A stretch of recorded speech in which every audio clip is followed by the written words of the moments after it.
Welcome to another episode of Diary of a Wannabe Comedian with me, Belle, a wannabe comedian. I'm a little bit late tonight, I do apologise. I completely forgot about doing my podcast before I went to our equity branch meeting. And so, of course, as well, this is the month that the meeting runs over. So I'm particularly late tonight and I do apologise.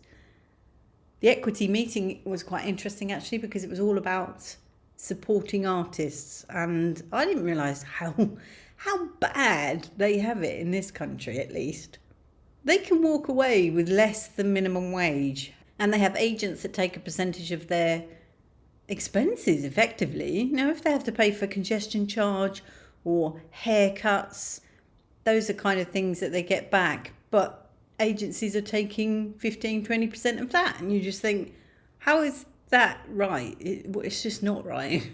There's so many things wrong with that part of the industry. And yeah, I guess the debate was around, how do you start? How do you find people that are supporting artists? Honestly, I was naive and I didn't think, by supporting artists, I mean extras. That's what we used to know them as.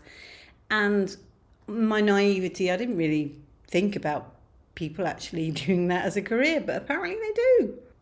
And they can be earning peanuts. Literally, one lady in the meeting just regaled us of how she took home £6.50 from doing a job after everybody had taken their amounts from her, agents and someone else as well, some other fee that she had to pay.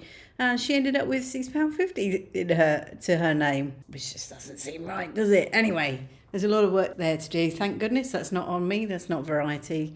That's up to them. Happy to support if I can, but looks like they've got a big job on their hands. In terms of creativity myself, I haven't done a lot, but I did go to the cinema.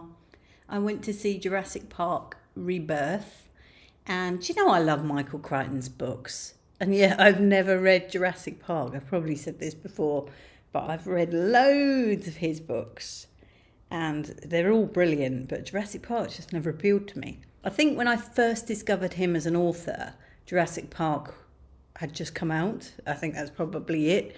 And so, although actually I don't think I even went to the cinema to watch it. It just didn't appeal to me at all. But anyway, I watched this one and I predicted exactly the people that would die and the order in which they would die, and also some of the plot twists at the end. The only thing I got wrong was there's this little dinosaur character called Dolores. That's what the child named this. She basically ended up having this thing as a pet.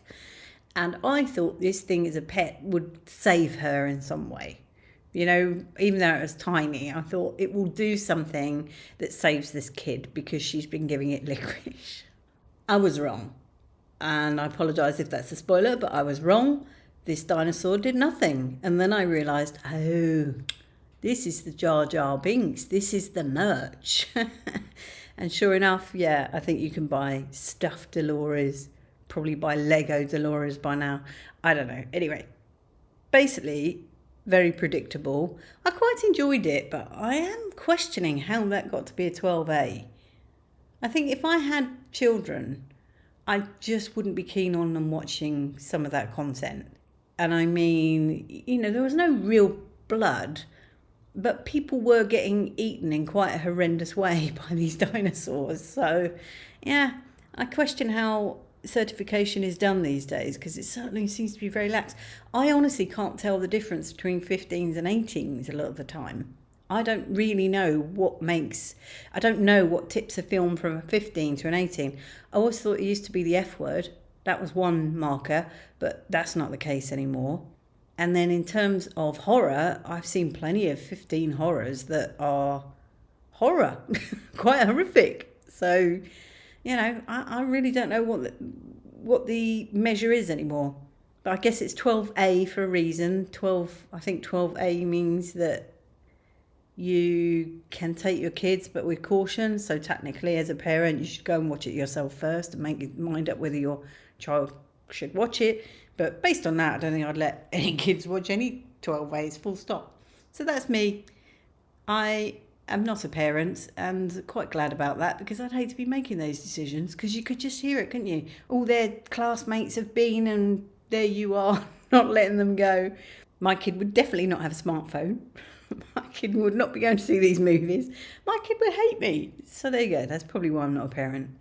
Much love and gratitude.